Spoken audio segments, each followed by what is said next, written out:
দেশের অগ্রযাত্রা বাধাগ্রস্ত করতে একটি মহল অপতথ্য ছড়িয়ে উন্নয়নকে প্রশ্নবিদ্ধ করছে বলে মন্তব্য করেছেন অন্তর্বর্তী সরকারের প্রধান উপদেষ্টা ডক্টর মোহাম্মদ ইউনূস।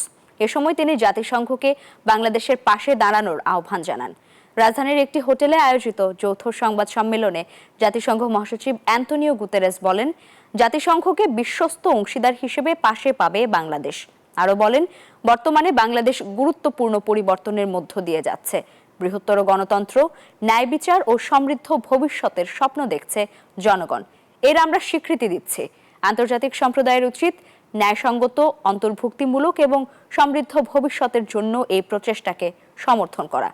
জাতিসংঘ শান্তি, জাতীয় সংলাপ, পারস্পরিক বিশ্বাস এবং স্থিরতা প্রতিষ্ঠায় সহায়তা করতে প্রস্তুত।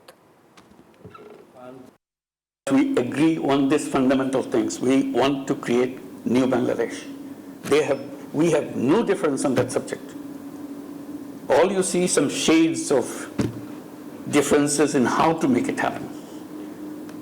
The destination is very clear. We want to make it happen. And we will. And that's where you come.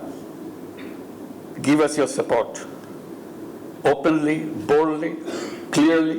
Bangladesh can count with the full solidarity of the United Nations, and that we will try to match your extreme generosity and your fantastic hospitality, mobilizing all our capacities to support the reforms that you are leading in Bangladesh.